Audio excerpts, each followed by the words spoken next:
Welcome to News Now Alberta. This is Special Ed.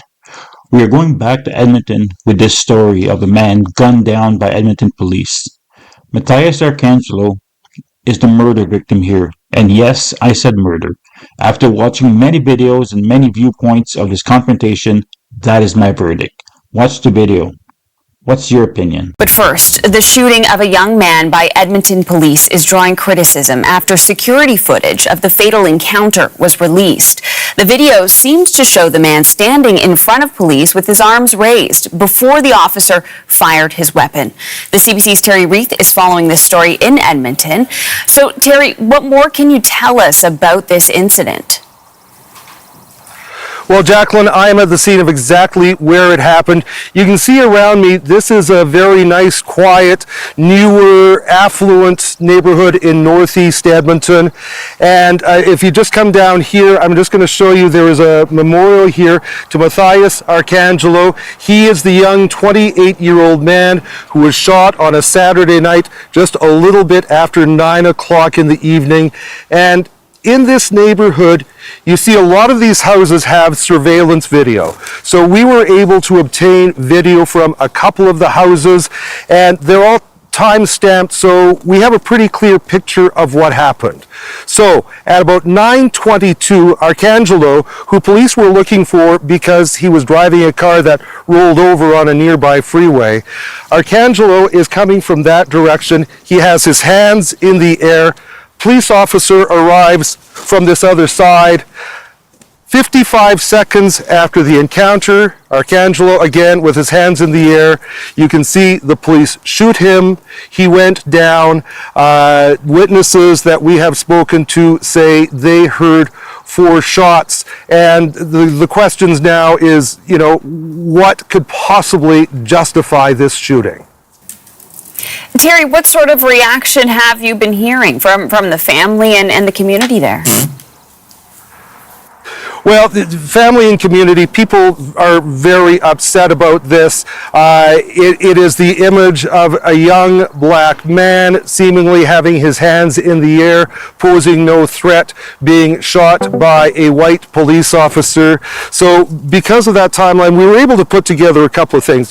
First off, there's that 55-second gap between when he first meets with police and when he is shot.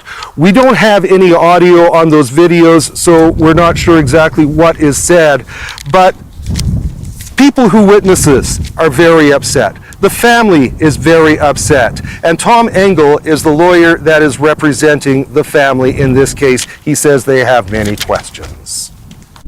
Well, why was he killed? That's the basic question. How on earth could the police justify shooting and killing their family member? And what's going to happen as a result? How is that officer going to be held accountable?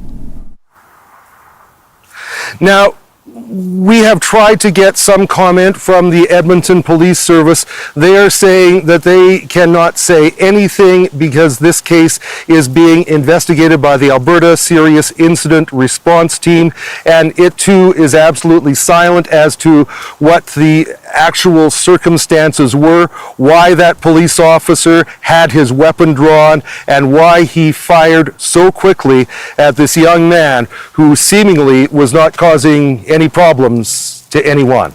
Lots of questions there, Terry. Thanks so much. That's Terry Reith in Edmonton. Mathios Arkangelo was far from the officer, well over a car length away. Even if he was brandishing his knife dangerously, the officer was not in danger here. If he comes too close, like in the front of your car, you have a taser for that. Use of force is supposed to be proportional to the threat, and this is an overreach.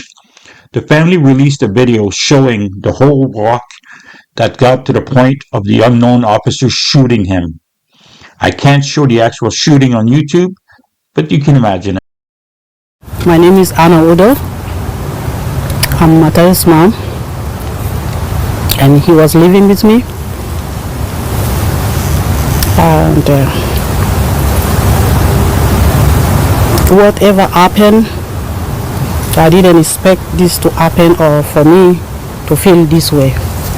But I want to give thanks to this community. When it happened, nobody here, none of us, they came forward and they provide all the video for us and the witness that they saw what happened. I give thanks to them. May God bless them. My son surrendered. His hand was up and the police start shooting him, looking on his face and murdering him. Why? Then my last question is, I'm here in Canada, a good citizen, work, love everybody. If something happened to me, who should I call? I have fear now. I can't sleep at night. I see the police car, I'll run inside and lie down. How am I gonna live this life? So the first day it happened, we had no clue what was going on. So what I did, like I went to my mom's house. So I started Googling man shot by police, and then I saw the video on Instagram, and I was like, hey, that's my brother, right? And then we sat at home, we were crying, we're like, well, we have no answers. So one of my cousins like, why don't we go to the scene?